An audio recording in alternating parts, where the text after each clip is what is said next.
Okay, so I think we'll get started. We still have people joining us as we go along, but we'll get going and start introducing ourselves. So thanks everyone for coming along to our monthly public meeting for Dublin Cycling Campaign. My name's Kieran Ryan. I'm the communications coordinator for the cycling campaign, and I'm joined here on the panel tonight by Louise Williams, who's our vice chairperson. We have Ellen Cullen, who's coordinator of our volunteers, and David Timoney, who's our expert on bike security and bike theft and bike parking.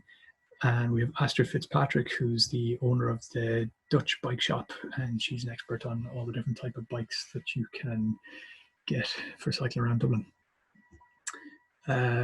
So we're going to start off first with just an update on some of the stories, all the different things that are happening with cycling around Dublin. Just to note that we have a chat box and a Q&A box going on here throughout the session. So we'll do all the presentations first, and then we'll leave some time at the end for a Q&A session with the panelists. So as we go along, just feel free to put any questions you have in the chat box or the Q&A, and we'll try and get to them then at the end of the meeting. So I'm going to start first, and I'm going to do some updates here. So share my screen. Okay, so I'll just start off with some Dublin City Council updates. So some bad news first. The Phoenix Park, the perimeter gates were opened to motor traffic in a really abrupt decision just at the end of last week. So it was a real U-turn from the OPW. So last Tuesday, they published a report suggesting that they were happy with how everything was going in the park with the perimeter gates closed, and how it had become the green lawns of the city and was great for walking and cycling and for nature and wildlife and everything that a park should be. And then on Thursday, they just abruptly announced that the park gates were going to open on Friday. This decision appears to have been passed down by the Minister of State for the OPW, who's Patrick O'Donovan, who's a Fine Gael TD representing West Limerick. So, you know, we're not happy with this decision. We're going to challenge it, but we're also going to ask you to get in touch with your local representatives and let them know your feelings on it. So we're asking you to contact your local councillors, contact your TDs. You can write directly to Minister O'Donovan, and you can write to the OPW. And we're looking for a reversal of the decision to open the perimeter gates and get the Phoenix Park back to the haven that it was during the lockdown. Another thing in Dublin City Council, there's been a lot of general works going on around the city to improve mobility and make things better for people who are walking and cycling and allow for social distancing.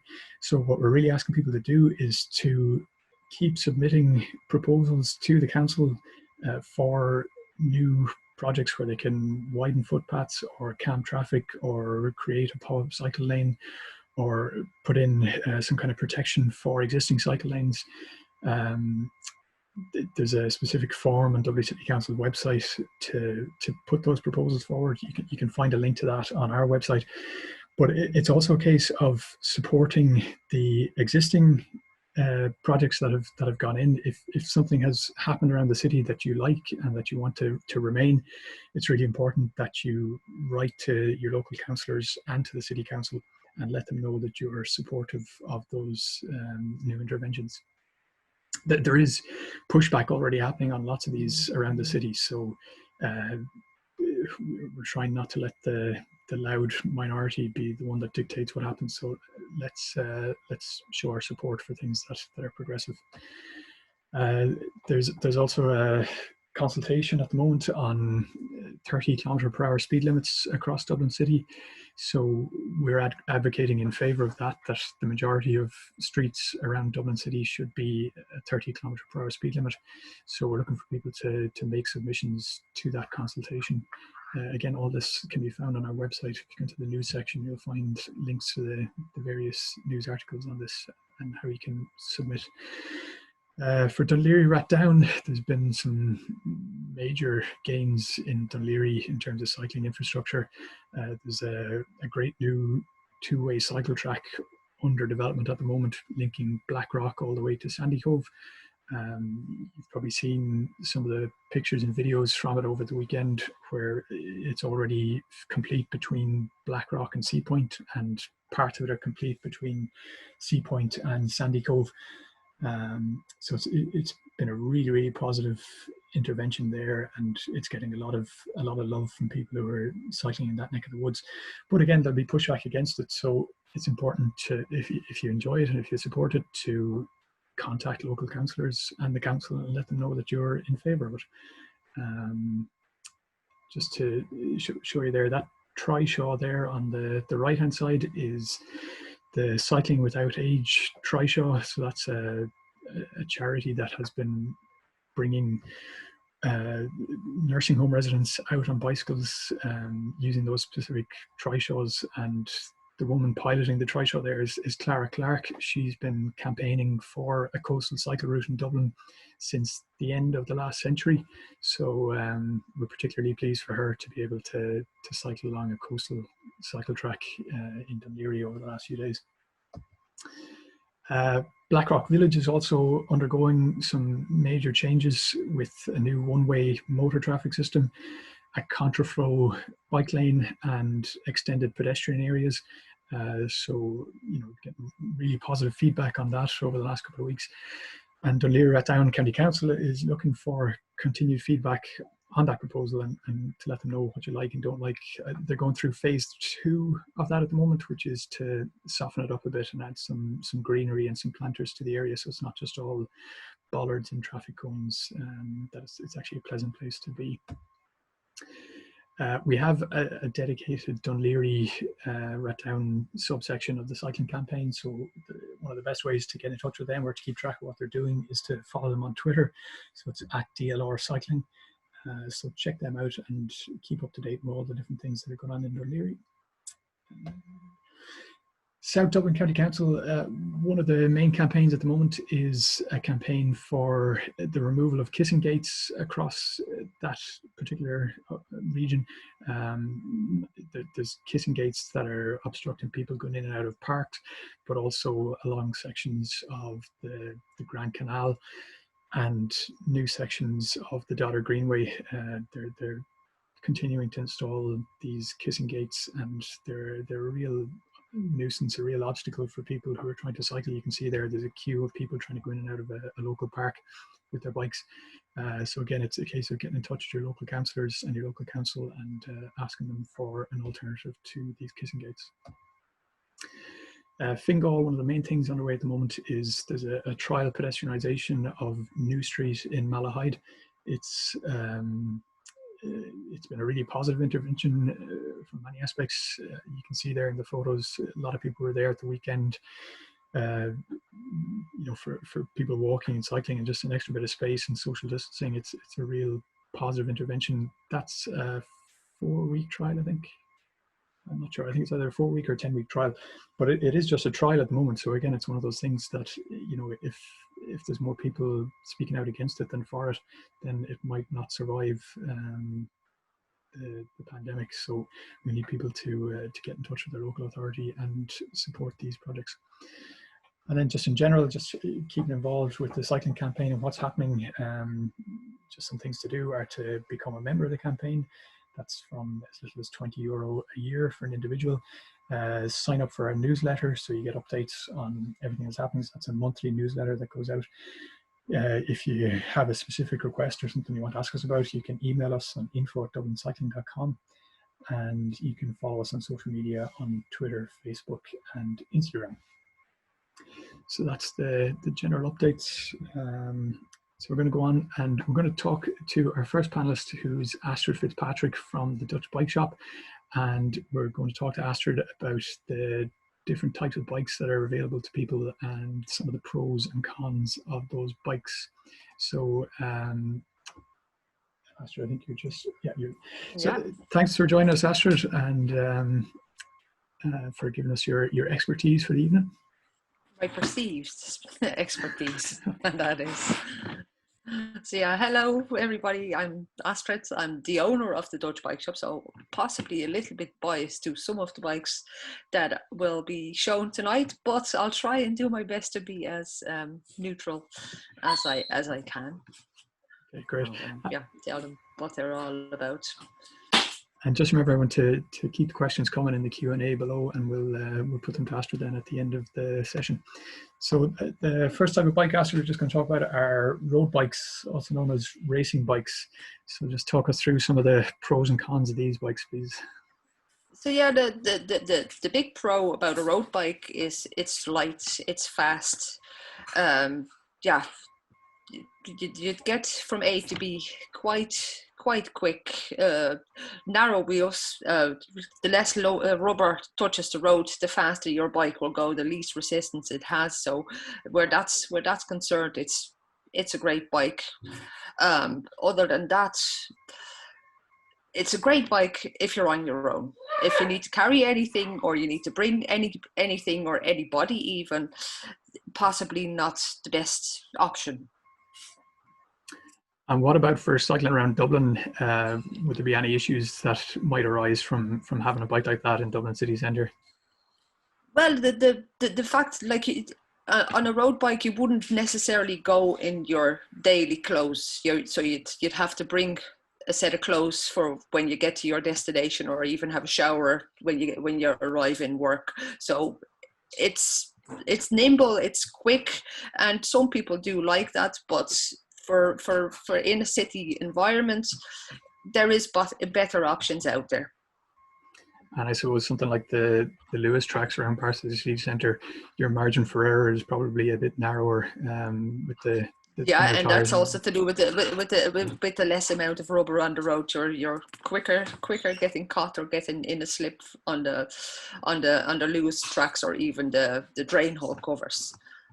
Okay, so it's a good bike if you're trying to get somewhere quick, but not necessarily the most practical option for everyday cycling in Dublin. Not for city cycling.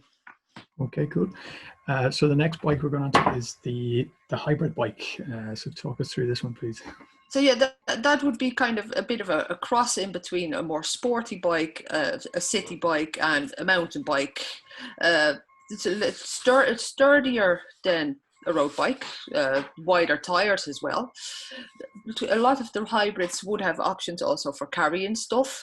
Still not the handiest, because as you can see on this example, there's no mud guards, no chain guards. So while you can wear your ordinary clothes, make sure you tie up your trouser legs, and yeah,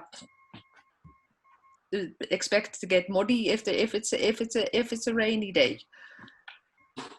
Okay, cool. So it's a bit of an all-rounder. Yeah, that would be a bit more of an all-rounder. Not, yeah, where I'm from, we'd get a lot of people who want to take their kids on bikes. It does work, but not all the time. It really depends. Some of them it works, but some of them you have to kind of make it work. And other hybrids, we're like, no, you just don't have the right bike for carrying what you want to carry. So okay. If it's practical, it's better than a road bike, but it's not 100% there yet. Okay, so the next bike then is the step-through frame, which is also kind of seen as a Dutch-style city bike.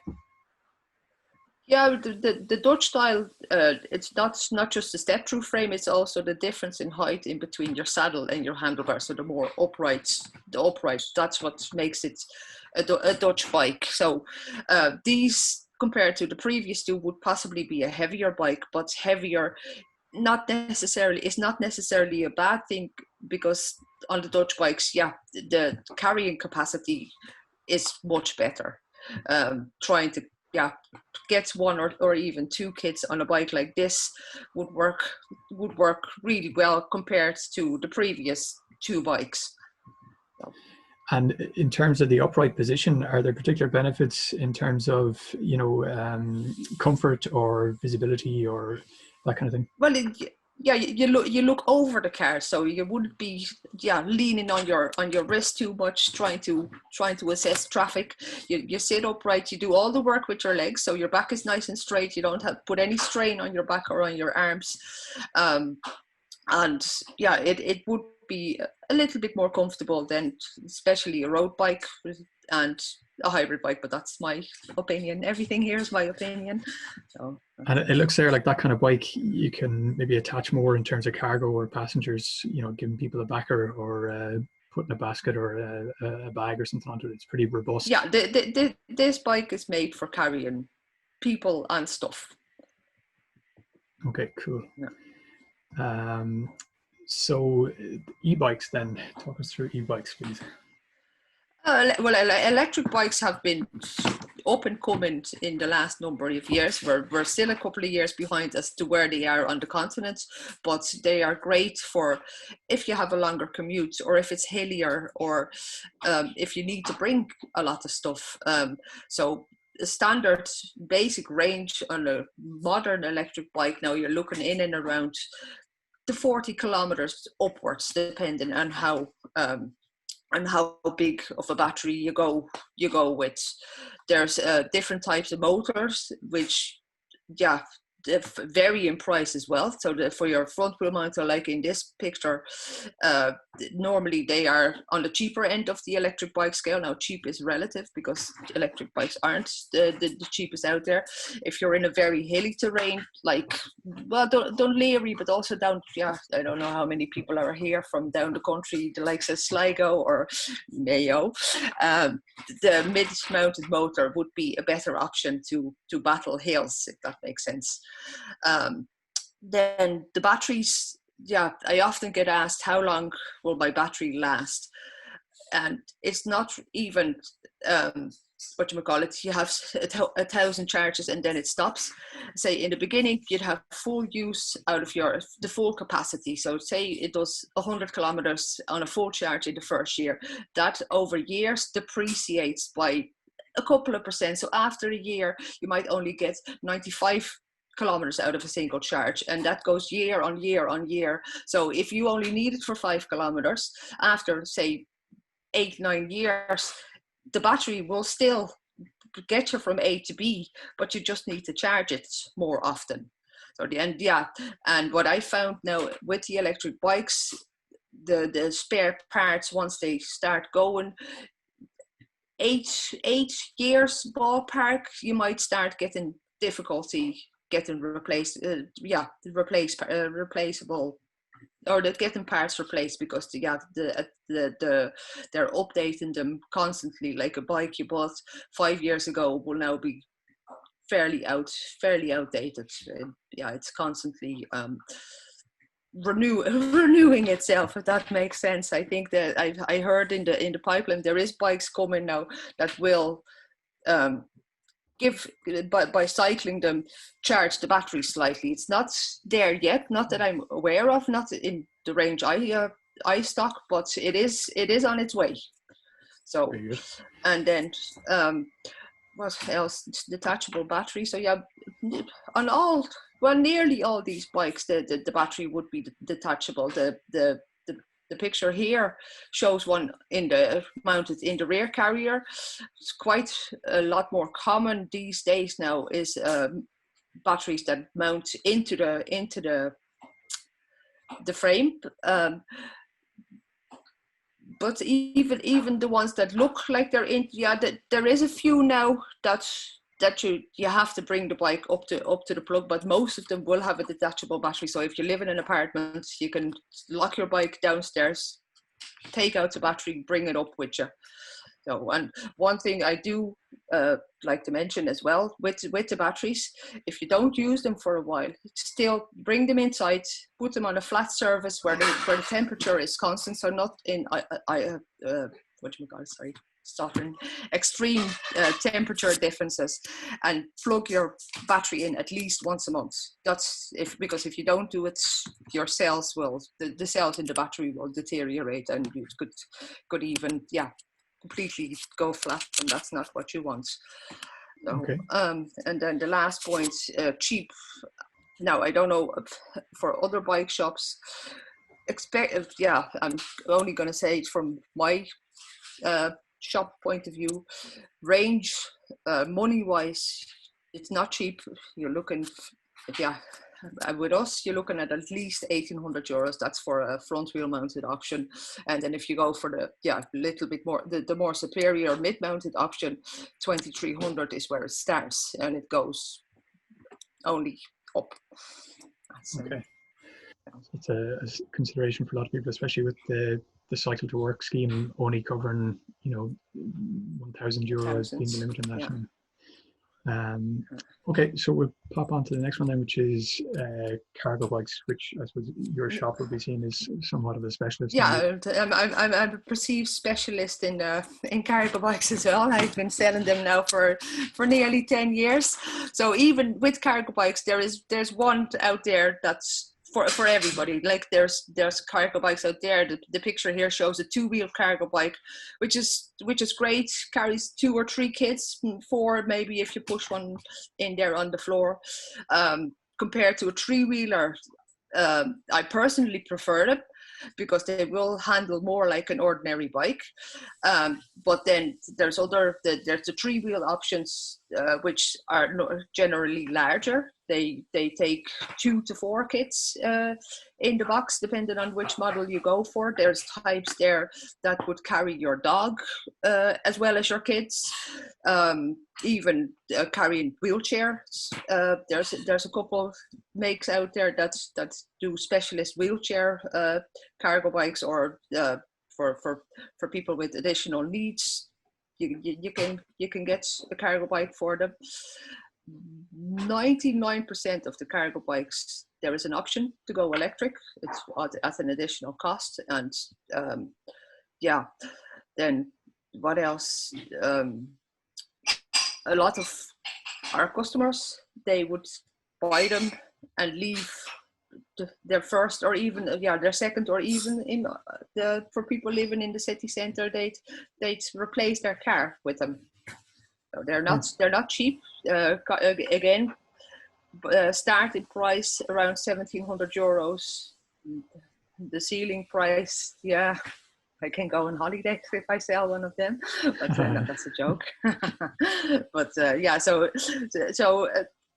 the guts of €2,000 upwards will get you a cargo bike. Okay, very good. And are you noticing any kind of trends in your shop over the last couple of years in terms of e-bikes or cargo bikes? Is there any kind of shift towards those more than other bikes, or are you noticing anything like that? Well, like year on year, I kind of nearly doubled. Like in the first year I would have started with them was back in 2011. I might have only sold a handful. Now I'm selling that amount sometimes in a month, if that makes sense. So it's year on year. There's always been an increase in the cargo bikes, because the more these are seen in daily life, in traffic, the more people see them, and kind of more normalized they become. So they see them, think it's a great idea, and want to give them a try. So, and the more they're out in the roads, the safer it's going to be, because even the people who don't cycle, the car drivers get used to them as well. So I guess for people who aren't ready to make the leap from a bicycle to a cargo bike, their options for carrying stuff on their own bikes are relatively limited. One of the main debates is between having a backpack or having pannier bags on the back of your bike. Have you any particular opinion on those, or the advantages of either one? Well, the backpack, okay, it's possibly it's for cycling city centre. You have it on your body, so it's safer. But then the con would be it's kind of more sweaty, if that makes sense. Whereas on a pannier, you can add any kind of bag or pannier bag, stick your own stuff in there, and it's not on your body. So both have their pros and their cons.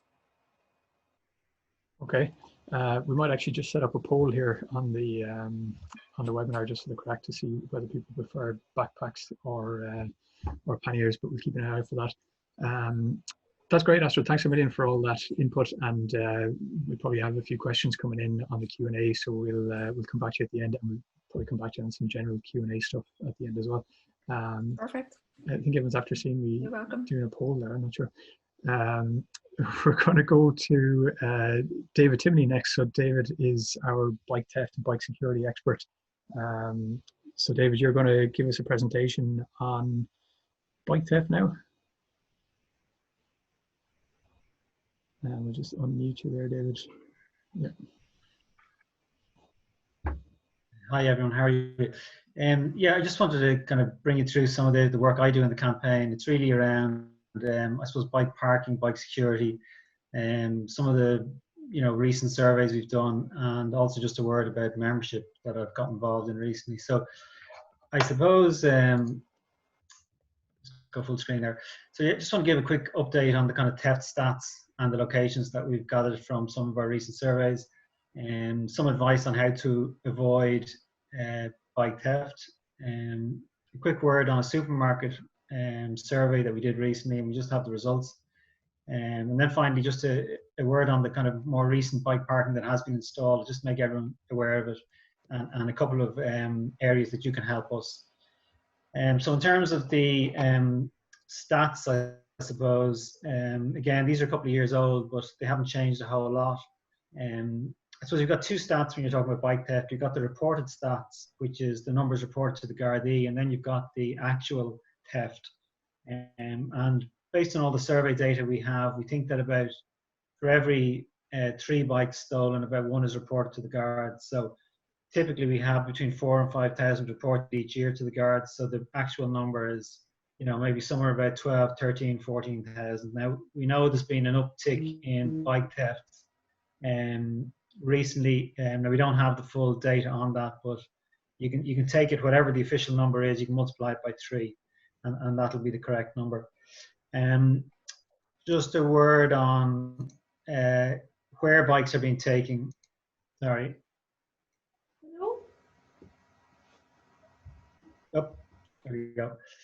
Yeah, I suppose we know that bikes are taken from streets, and what we found out in the surveys is that underground car parks are a particularly vulnerable area. So typically in apartment blocks, the quality of bike parking is really poor, and there's a high incidence of theft. And I suppose it's one of the reasons why you see so many bikes on balconies in apartment blocks around Dublin, because it's kind of unsafe to leave them in underground car parks. An awful lot of bikes are taken from people's homes now, and possibly due to the kind of the better bike parking on streets. Thieves are going into people's back gardens and sheds. So again, we'd recommend people lock their bikes in their shed, maybe lock it to a ladder or another bike, or your barbecue gas container, whatever it is, but just make sure it's secure. So what did we kind of do with all the data we got? Well, we did produce kind of a information campaign, and really what's needed from the cyclists' perspective is to use high quality locks. That's the most important thing they can do. So there is a rating system in locks. It's called Sold Secure. So again, we'd recommend you get a gold lock. So typically a high-end kryptonite. And obviously always lock your bike to one of those Sheffield hoops if you're out in public. I wouldn't leave a bike in town overnight. But typically if you lock your bike to a Sheffield hoop in a pretty public area with a good lock, you're probably okay. I would recommend you lock your bikes at home, and definitely take a picture of yourself with the bike in case it does get stolen, and report it to the guards if it does. The guards allow you actually to report stuff online, so just go on to garda.ie and you can report your bike. And I suppose what we are asking as well is that people don't buy stolen bikes. So if you're buying a second-hand bike, ask for a receipt, check out the story, and if you don't trust it, just move on. So we don't want to feed the market. So that's important. One of the what came out of the campaign really was that there was a huge issue with sorry, there we go. Oops. There we go. There was a huge issue with the quality of bike parking. So we did a lot of work around putting together a guide on best practice in bike parking. That's now referenced in the design standards for new apartments in the Department of Housing. So kind of we brought it so far, and one of the issues we tend to have now is that we have to kind of make sure that these standards are actually implemented, because there is a little bit of grey area in the standards. They talk about secure bike parking, but that can mean quite a few different things. So we brought it to this stage, and just from my own perspective, I feel that it needs more resources really to kind of follow up on new developments and make submissions to planning applications to try and make sure that the best quality of bike parking goes in. So because we're a volunteer organization, that's often where we fall down. We've got the guide, we've got it in the standards, but all that kind of follow-up work, and that's where we need volunteers and we need more resources. And this is a particular area definitely where we need more resources, and we need people focused on following up on developments around town and planning applications. Just a word on a bike parking survey we did in the last couple of weeks, really following the kind of the COVID and the fact that people were shopping locally, using their supermarkets, cycling to supermarkets, not taking public transport. We just wanted to kind of create a benchmark for the quality of bike parking in supermarkets around Dublin. So look, we had a great response. We had over 300 responses. We did rate it by brand, but overall, I suppose the vast majority of people felt that the quality of bike parking was poor. Around 25% rated it as good, so 75% rated it as fair or poor. A huge percentage said they would cycle more to supermarkets if there was better bike parking. Some of the brands, Aldi turned out kind of the best, with Tesco about the worst, but all of them can make improvements. And typically what people were looking for was more secure bike racks. They wanted it much closer to the entrance. They wanted security, surveillance, and covered if possible. And they also wanted more space for cargo racks. So we'll be following up with the supermarket chains, trying to get improvements. And again, if anyone's interested in that, please get in contact with us, because it does need time and effort, and we're volunteers. This is just a quick view on some of the kind of improvements in public bike parking over the last couple of years. Most of you would be aware of Drury Street, but just in case you aren't, there's a fantastic facility in Drury Street. I think we've got almost 200 spaces there. We've got pump, bike repair equipment. So if you don't use it, you really should use it if you're going into town. It's a fantastic resource, and we'll be looking for more of this. In terms of the on-street bike parking, this is just a couple of examples. But broadly speaking, I think we can say we've doubled the bike parking spaces on street in the last 5 years. Now, obviously, this is the City Council that are doing it, but I would say that we've had some influence, and the pressure we're putting on has encouraged them to install more bike parking. So on top left, you've got Sea Point. Middle top, you've got Haddington Road. That's just outside my house. Bottom left, you've got new bike parking in Artane, and the bottom centre, you've got Anglesey Road. Just a word on the image in the top right. That's Tesco Ballybrack, as far as I'm aware. So that's basically bike parking, cargo bike parking, right beside the trolleys, and that's kind of the stuff we need, and that's what people have said we need. They want to be very close to the trolleys. They want to be covered if possible. They want it safe, secure, passive surveillance, CCTV. So that's a really good example of supermarket bike parking, and we'll be looking for more of that. As I said, I mean, one of the issues we have is we bring kind of policy and documents to a certain stage, but then it needs a lot of kind of perseverance, a lot of legwork to follow through and force change. And one of the initiatives we took this year was to try and grow both the individual membership and the business membership. And like my own idea is we'd like to be more like San Francisco, which have about 10,000 paid members and about 10 full-time staff. And that would allow you potentially have an office and just follow up more consistently on things like planning, bike parking, making sure it gets implemented. The program for government is pretty unique, as everybody knows, and it's in the next year or two that we really need to drive these changes and hold government to account. But for that, we need resources, we need staff. So we're pushing individual membership. If you're not members, there's the link, please join. Business members, again, we've set up a scheme. If anybody has any leads, please contact me or send us an email at membership@dublincycling.ie. And we can come to your company. We can give a talk on bike safety, bike security. There's lots of things we can offer, as well as being associated with making a significant change in Dublin. So please contact us if you have any leads, or if you're in a company that would be interested in that. in terms of what yourselves can do, if you're in an apartment block, get on to the owners, get on to the management company and say you want secure bike parking. Get in contact with us if you want any advice. If you're shopping by bike, get on to the supermarket management, tell them what you want, refer them to the survey and get them to get in contact with us, or we'll get in contact with them. So, we need your help there. If there's an area in Dublin where you think we could do with more bike parking, send the email into Dublin City. There's the email address there, and they will look at it. If they get a number of emails for a particular area, they will put in bike parking. And again, look, join us as individual members or business members. So that's all the ways you can help us. And if anybody's any questions, I can come back to them at the end. So thanks everyone for that. That's great, David. Thanks a million for that presentation. And there are plenty of questions coming in, so we'll try and get back to them before we finish. So next we're going to go over to Ellen Cullen, and Ellen is going to give us a presentation on cycling with children and a few other tips about cycling in Dublin. So over to you, Ellen.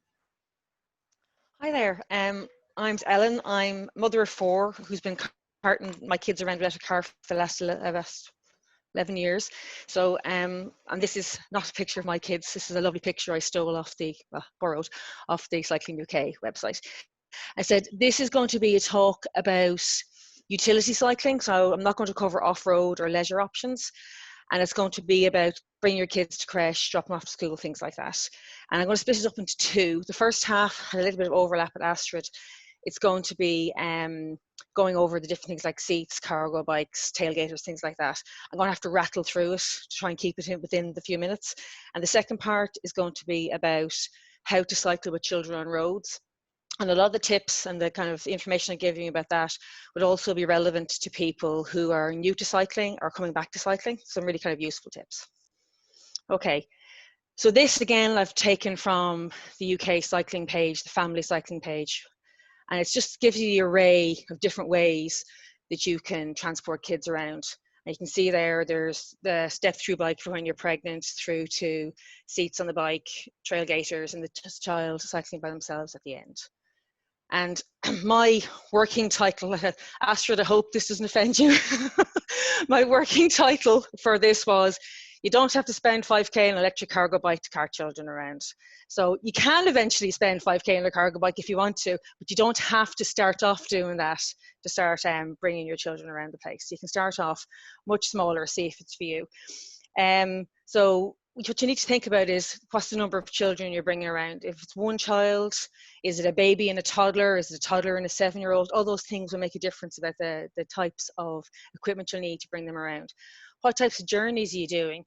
Are you going out for a big long cycle out to Howth on a dedicated cycle track?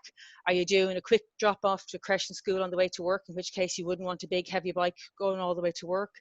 Are you going to grab groceries on the way home, or grab groceries on the way after dropping off the kids? All these will make a difference to what options suit you. And also, how often are you going to be using it? If you're going to only collect the kids once a week, it may not be worth investing big money, but if you're going to be doing this every day, is this vehicle going to effectively become your second car or your first car? Also, you're going to use this all year round, because options like seats, the children are more exposed, while some of the big box cargo bikes, they're literally covered in. Having said that, my guys were on ponchos and had ponchos and rain suits and stuff, and they didn't seem to mind at all. They flew along. The other thing to consider is road conditions. Are you going to be going through narrow little estates, in which case you may come up against bollards and stuff? So then again, a wide bike, a wide trailer may be an issue, because getting through by bollards and kissing gates can be an issue. Are you going to be on big busy roads with big wide tracks, in which case maybe something sturdier that holds a position on the road might be more useful to you. And the last thing is, where are you going to store it? If you're going to buy something expensive, you need somewhere, like as David was saying, you need somewhere safe to store it. Things like a ground anchor, you have to bring it into the house. And that's obviously much easier with something like a trailer that folds up or a bike seat than it is with something like a cargo bike. So you need to consider all these things. I'm trying to think of anything else I left out there. Anyway, we'll have to fly through the next few bits. Okay, bike seats, they're economical, handy way to carry one child. They're the kind of the entry drug into carrying children. They're suitable from 6 months. I just rattled through these. They're very lightweight. They don't affect the handling of the bike much. You can carry a bag or panniers on the rear rack. And the only disadvantage would be as the child gets bigger, it can feel a bit squashed between the parent and the handlebars at the front. And as you can see with the mum here, with her legs, her knees kind of out, they compromise your riding position. So it'll be fine for dropping a child after the creche, but like I said, you wouldn't want to be going on the Royal Canal out to Maynooth on them or something. Then you got the common back seats.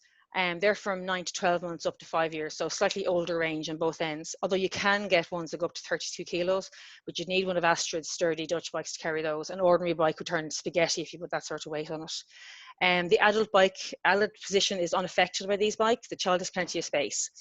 Actually, some of the seats even recline. So if your toddler or your preschooler naps, they're comfortable rather than lolling forward. The disadvantage of these would be the extra weight at the rear of the bike can make the bikes kind of rear up on you. So when you get off the bike, you have to hold down the handlebars really carefully, especially as the child gets bigger. And again, as the child gets heavier, if your bike isn't a nice, sturdy, strong bike, your bike will kind of get a bit wobbly when you're cycling. It kind of feels a bit odd to handle. And to me, the biggest disadvantage in terms of utility cycling is when you've got a rear seat, it's very hard to carry anything. Most pannier racks aren't long enough to accommodate a seat and panniers, so you can only put what fits into the front of the bike, and most bikes don't. You can't really put that much weight on the front of the bike. Okay, trailers and buggies. There's a huge range in these. I actually hadn't realized how huge the range was until I started looking into it. The cheap, like that little red one there at the top, that's a €70 job from Halfords. Up to the next one is kind of in the 500-600 range, and they're the ones that take 2 children, they convert into a buggy, they're really sturdy. And then down what's this one down here? It's the Wee Motion, I think it's called. There's this huge range of trailers, and from talking to other parents, it seems to be, like most things, you're best off avoiding the cheaper of the range. The cheaper ones give the children a bumpier ride, the more expensive ones are smoother, but you don't necessarily have to go up to 1,000 range. But anyway, massive range. One of the big advantages of these is you can get infant inserts in these. So these can take a child from literally birth. You've got these special inserts, and then when they're about 9 months, you can move them into just been strapped into it up to about 4 or 5 years. So they aren't really any better at the upper end than bike seats are. You have plenty of space to carry stuff, and a lot of these they fold up and store quite well, so you could bring them inside for storage. The downside would be, friends have told me, and I heard anecdotally, that locking them when you get to your destination, so when you're going somewhere for the day and you get there, locking them to ensure the security lock can be an issue. Some models, like I said before, are very wide, so bollards or kissing gates could be a real issue with these. And then the last thing, I haven't ever heard any actual proof of this, but anecdotally people, I say they're nervous about the fact that they've got a low profile, a low visibility. So when the parent is pulling or the adult is pulling the bike, or pulling the trailer, you can't see the trailer if the traffic is heavy, hence the flag. And a lot of people don't like this. And the other thing is that it does mean the child is down low at the level of the exhaust fumes. Okay, tag-alongs and tow bars. These are a little bit more niche, but they're very handy when your child has stopped napping and grown out of a trailer, or a seat, but they're not ready or don't have the stamina to go cycling by themselves. So this first one here is called a tag-along. It's basically, it makes your bike into a tandem. So the child can pedal and rest. And believe it or not, the pedaling does make a difference. When they pedal up a hill, it does help you. And the child can't come off this and cycle independently because it's attached to your bike. And anecdotally, I've heard too, it can be tricky to fit and affect the handling of the adult bike a bit. And then the other option is these tow bars. The most common of these would be the Trail Gator, and this is the Follow Me. These are suitable for children who can already cycle. So the child already has to have the balance and be able to cycle to use these. Again, like the tag along, the child can pedal or rest. The advantage of this is you can go somewhere like Phoenix Park. So you go along a road where you wouldn't be happy for your child to cycle. You get to your destination, you unclip the bike, the child pedals around, has a great time. At the end of the journey, you can clip them back on, and if they're tired, they can take a rest. The other advantage is if you're going somewhere without the child, or you're meeting the child somewhere, you can bring the bike along and then they can get onto it. Or the same thing, if you dropped off on a play date, you can bring the bike home and then the parents can drop just the child home afterwards. Like the tag-alongs, apparently they can be, we definitely found the Trail Gator tricky enough to get to fit right. Cargo bikes. So Astrid's already covered this, but I'll just do a very quick. It seems to be they break down into 2 categories. There's your 2-wheelers, and that's the so the blue one is the 2-wheeler cargo bike, and then the one beside it is a thing called a long tail. And they're not that popular here, but they're very popular in North America, Canada, and the States. The advantage of these is they're considerably lighter and less bulky than the three-wheeler version. They have much more of a feel of a traditional bike. You still need to get used to them, but they're not that big a difference from a traditional bike. And most carry, like with the tag along, you can only take or with the long tail, you can only carry 2 kids. With some of these box bikes, even the smaller ones, you can carry 3 or more, but then you wouldn't be able to carry as many bags. But still, they're lighter, faster, but would have a lower capacity. And the three-wheelers are very stable. You don't need to park the bike when you get off them. You're often they stand up. They can carry these big box bikes can carry to about 4 children. The one there, the green one beside it, that's an adult tricycle. So a lot of people with disabilities or balance issues would use those, but they can also be used there with 2 seats at the back and carry stuff. So they can use for transporting children as well. They'd normally carry 2 kids. The disadvantage of these would be both of these tricycles would be heavier and slower than the 2-wheelers. And again, an issue in Dublin and around the country is a lot of the really nice tracks like canals, some of the parks that allow cycling, you can't get into them because there's kissing gates and bollards in the way. So you have this beautiful track, but unfortunately on these bigger bikes, these bigger like this and trailers, you just can't access them. So again, that was a whirlwind. There's loads more information. People want to ask questions afterwards. I've loads of stuff written down, but I'd go way over my 10 minutes if I start going into all that. Okay, the second part, this is talking about cycling, children cycling on their own bikes. But like I said before, a lot of this information is actually really useful to someone who hasn't cycled for a long time or is only getting up on a bike for the first time, and wants to kind of, what are the main tips about cycling? So the first one, this is a really good thing to learn because I've fallen foul of this. Before you get up on your bike, before you leave the house, check your brakes, check your tires, check your laces. I almost got myself killed by my laces wrapping around the pedals of my bike. Check any dangling straps. They're not going to get caught up in the spokes of your tires. And then a longer journey, make sure you have things like your raincoat, your lights, your sunblock and stuff. It's a really good habit to get into. Just have your checklist with your child. Have you got this? Have you got that? So everything's sorted out. Next one. And this is really hard because it's really tempting to buy your child a bigger bike than they need so they grow into it. But it's important that you don't. A child's bike must be one they will grow out of, not one they need to grow into. Because for a novice cyclist, having a bike that's too big, they're going to come a cropper, they're going to fall off. They're either going to get hurt or it's going to bash their confidence. So make sure that when your child starts cycling on the road, they're cycling on a bike they're comfortable on, to feel confident on. Again, pretty obvious, start in parks and then move on to very low traffic roads. And this is to build your child's skill and confidence. And the great thing about the low traffic roads is you can practice things like when you come to a car, make sure that you're cycling a door width out from the car, because instinctively you're kind of trying to skim past the car. But when there's not too much traffic around, practice getting your child to come around and do a door width out around the car. Practice, get your child to, as you're coming up to side roads, just keep an eye on the side roads if a car is coming out. So you can practice all these little skills of cycling on quiet, safe roads.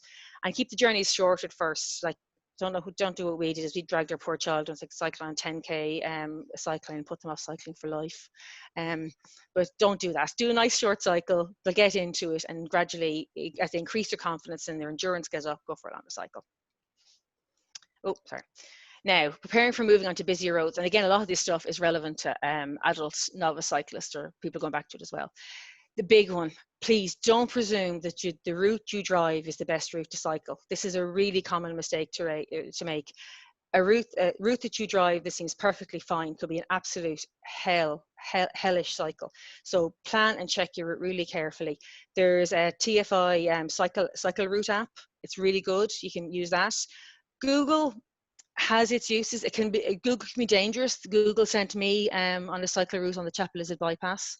So Google can be really dangerous. So if Google recommends a cycle route, get the little orange man, get down, see where they're sending you, see if the junctions are like, see if the cycle tracks are really cycle tracks and not just strips of paint on the side of the road. But it can be a useful tool. Ask your friends who already cycle what routes they recommend, and talk to the parents in school. If you're going to start cycling your children to school, talk to your parents, the other parents in school who cycle, ask them what routes they take, what they find useful. Where possible, before you go out with your child, go out and cycle that route yourself. Check it out, see what it's like in real life. And someone made this point to me, which I hadn't thought of. Make sure you cycle the road at the time you're going to be cycling it. For example, a residential road around a school could be birds singing and quiet at 4 o'clock in the afternoon. At 2:30, that road could be hellish from loads of parents coming to collect their kids. So check the road out at the time your child will be cycling there with you. Another really important point is check the return journey. One of our really common routes around here, there's a lovely cycle track going out. There's a lovely slip road going out. On the way back, there's no cycle track coming back, so your child will be out on the road, and that lovely left turn on the way up becomes a horrible, very scary right turn on the way back. So there's a couple of options to dealing with that, but one way, what we do a lot with our kids is we get them to do anti-clockwise circular journeys. So they go up, so they only turn left. So they go up to somewhere only turning left, and then on the way home they come back only turning left. So for a child, trying to avoid those tricky roundabouts and right-hand junctions. So once you've chosen your route, set your child down and clearly explain to your child what the route's like, what exactly you're going to be doing, where you're going. Let them know exactly what order things are going to be in. And this is another reason to start off with a nice short journey, because there's a lot to take in. And along the route, give your child clear, calm bit's hard, early instructions. Clean, calm, early instructions. I've made a show of myself at times with that one. Right. And this last thing, and this is another thing that's really, really important, whether you're cycling with children or cycling by yourself on a route you don't know. A route is only as safe as its most dangerous section. If there's a gorgeous, beautiful, segregated cycle track, but you have to go through the junction from hell to get to it, it may not be the right route. You may be better off going through quiet little quiet little housing estates instead. So that's really, really important. You have to look at the journey as a whole. The route as a whole. If there's a bad part, that will decide the atmosphere of the entire journey. If in doubt, pull in, get off your bikes and walk. There's nothing wrong with doing that. Adult or child, there's nothing wrong with doing that. If you don't feel safe, get off and walk, get your bearings, see where you're going. With difficult maneuvers like right-hand turns or roundabouts, it's often safer and less intimidating to walk on footpaths, across pedestrian crossings, etc. Again, for a child, I would say, less than a teenager, I would say always get off and get them to walk across pedestrian crossings. They're just not capable of understanding all the things that are going on, and we don't have the infrastructure that they can do it safely. Now, this bit's controversial. If a road isn't safe, children under 12 years in Ireland may cycle on footpaths. Again, if you're moving from one nice safe section to another nice safe section and there's a nasty piece of road in the middle, you are allowed get up on the footpath. You're not. Your child is allowed get up on the footpath and cycle between those. Don't design a journey where your child will be on the footpath the whole time. There's no point in doing that. That's not a safe journey. That's not the right journey for you if that's the only way you can do it. Try and find a route where most of it is safe, and the child may have to get on the footpath for a short while just to traverse a dangerous part. And again, the other thing to remember is, why are you cycling with your child? What's the aim of you cycling with your child? And the aim of cycling with your child is you're trying to teach them a safe route that once they're old enough, they can cycle that route by themselves. So there's no point in teaching them how to do a right-hand turn if you wouldn't be happy with them doing that right-hand turn in a year's time by themselves. So teach them the route as you would want them to do it when you weren't there. As they get older, they're going to make their own decisions. But when they're kind of 10, 11, 12 and starting to cycle by themselves, that's really important that you feel they will choose a route that's safe. Okay, and here's the last few things. The Cycling Ireland page has really good resources on teaching your child to cycle. That's where I got a lot of the information I use today. And Cycle Right is the national standard for cycle training. Any of your kids who do cycling in school, cycle training in school, it'll be Cycle Right. And then I found some great information on the Cycling UK family cycling section. They had loads of information comparing trail gaiters, tow bars, all that stuff, the cargo bikes, the pros and cons, in way more detail than I was able to go in there. Really brilliant resource. On Facebook, there's a really active group called Cycling Parents in Ireland. You have to ask to join it. There's about 700 or 800 Irish parents on it. Really good for local information, local resources, local routes, really good sharing and support. And lastly, for route planning, like I said, the TFI Cycle Planner app is very good. It covers the whole country. It's not just Dublin. It's pretty up to date. And like I said, Google Maps can be good, but use with caution. Always get the little orange man down, check it and look around. And then that picture on the left, that is the picture there, is the picture of my family 4 years ago. So 4 years ago, 3 of them were on the bikes, and the last fellow was still in the bike seat. And now the older 3 are 14, 12 and 11, and they cycle to their swimming lessons and their GA and various things by themselves. They all have safe routes that I'm happy to let them off by themselves at that age. And the guy in the seat is now 9. He still has to be chaperoned by us, but he's a very competent cyclist. So it gives them great independence. It gives us great independence because we have to don't go everywhere with them. And I highly recommend anyone giving it a go. Okay, thanks very much. And that was super. Thanks a million. Really informative, and a lot of comments coming into that effect in the chat there as well. So yeah, we've had a load of questions coming in.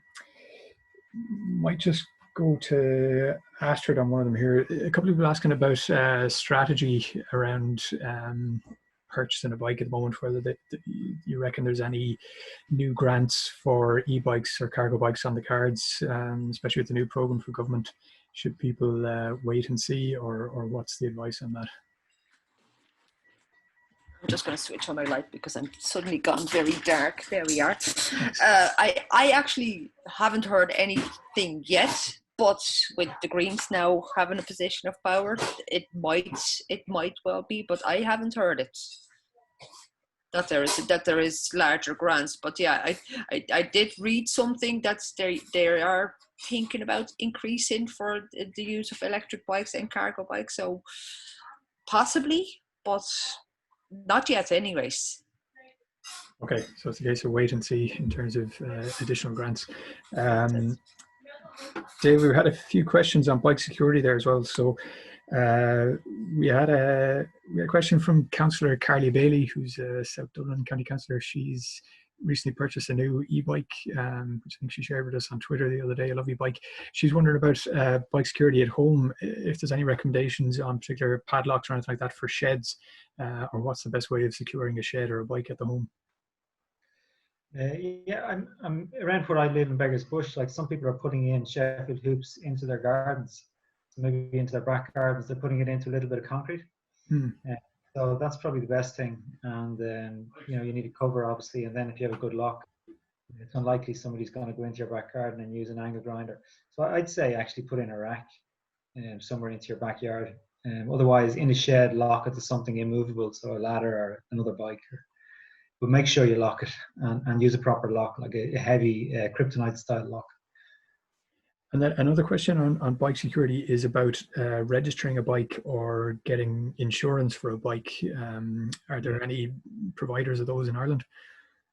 Yeah, there are a few. I just had a quick look earlier. Like, typically you can get insurance for about 10% of the value of the bike. So if your bike's worth €600, you pay about €6 a month. So yeah, 60 euros, well, roughly 60 euros a year, maybe €5 a month. Now there are some conditions, maybe the bike can only be 3 or 4 years old, but generally you can get insurance for about 10% of the value of the bike per year. Bike registration, there's a crowd called Bike Register, I think a UK company that are coming in here. Bike registration schemes have kind of mixed results. A lot of administration to manage them. There's always a question about transfer of bikes and so on. So nobody's really cracked Bike Register yet. I mean, what's interesting on theft is if you compare it with car theft has collapsed in the last 20 years, just because there's better security in cars. It's more difficult to steal cars. We just haven't had the same technology step change in bikes. And I suppose the holy grail would be something like a tracker that works in underground car parks. And maybe through 5G and so on, there might be a solution, but I haven't seen anything yet in the market. So a big lock at the moment is the only solution, really. Okay, cool. Ellen, there's a few questions for you. There's a bit of discussion about the positioning of kids when you're cycling with them. Will they be in front of you, behind you, on the side? You're just on mute there. Sorry, I forgot to mention that was one of my things. Yes, the recommendation is that you have your child a metre out from the curb. Again, everyone should cycle a metre out from the curb, because in between between you and the curb, you've probably got bits of broken glass, poor surfaces, you probably have shores, places get caught. But also with the child, if they have a wobble and they're right by the curb, they hit the curb, they're going to come across or they're going to come off. Well, if they're a metre out from the curb and they have a wobble, they've got time to readjust their balance. And then the recommendations are that the adult should be behind the child on the outside, so that you're acting like a buffer. So if anyone comes along, they have to pull out around you to go around the child. So the child has an extra bit of protection in space, and you can keep an eye on them. And if you see a problem happening, you can alert the child to it. So yeah. Okay, very good. We've had a couple of questions from a couple of different people about setting up kind of a subgroup in Fingal, similar to what exists in Dunleary, and there's also a South Dublin County Council subgroup of the cycling campaign. So that's really a case of getting a critical mass of, say, active volunteers who are willing to take on some of the organisation of that. So, you know, if there are people there who are from Fingal and looking to advocate for cycling in that area, perhaps the best thing is to send an email to us at info@dublincycling.com, and we'll try and connect the different people together and see if we can get a group up and running, because there is a lot going on in Fingal. There's a lot of new things that are starting up. So it would be great to have a dedicated group working on that area. Louise, we're coming up to time here, so is there anything kind of that stands out to you in terms of the questions or the chat that I might have missed that we should address before we go?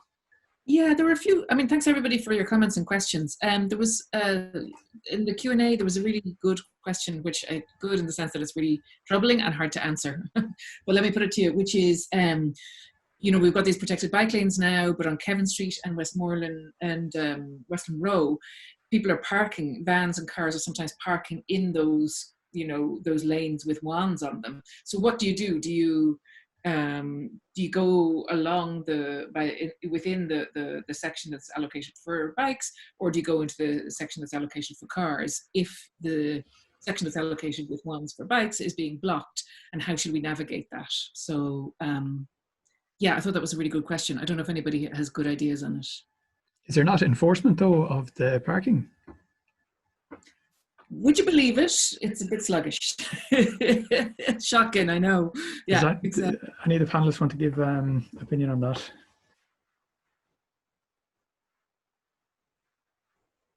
No. Yeah, it's a tricky one. I guess like these are going to take a bit of time to bed in. So we've seen it in some of them, like Lombard Street, where in the first couple of days, people, especially would say maybe the likes of delivery drivers, were still parking in the cycle lanes. But once it bedded in, after, you know, a week or two, we did see a decrease in the amount of people parking in them. So hopefully with the likes of Rathmines, Camden Street, where we've seen similar interventions in the last couple of weeks, between, you know, Dublin City Council's traffic squad enforcing parking, there might be an improvement. But I guess we just have to keep reporting them whenever we come across them. You know, there's a lot of it on Twitter, but as much as possible to send it through official channels to the council and to the Garda traffic unit. Yeah, exactly. There's another question that I thought was interesting. It's sort of an aesthetic one and a practical one as well. It's about the new cycle lane out in Dunleary, and that it's kind of a buff colour rather than being kind of the black tarmac colour that you'd see in a lot of the city centre around Dublin. And somebody was asking, you know, is it preferable? And I thought Astrid might have a view on that, given that you've got the Dutch experience as well as the Irish experience, about kind of, it's aesthetic, but it's also, I suppose, has a safety implication. Yeah, I find, like, yeah, if you have to go for something, like I'm possibly spoiled, it is possibly better to have a different service to the normal roads. Where I am in Lucan, I can see that we have a lot of walking and cycling mixed, and it all seems to be the same path, so you don't know where to go. Whereas if there is different color coordinates, okay, it's still like red paint on the road. It's not ideal, but it's better than just a couple of white lines in a picture of a man with a bicycle, which are completely ignored. No. So, yeah. Okay, great. I think we might start to wind up, so Louise, unless there's anything else there. So just to say thanks again to our panelists for their time and their expertise and their presentations, and to all the attendees who got involved with their questions. I know a lot of people were giving advice in the chat room there as well. Just a reminder, if you're not a member of the campaign, you can sign up to become a member from as little as €20 per year.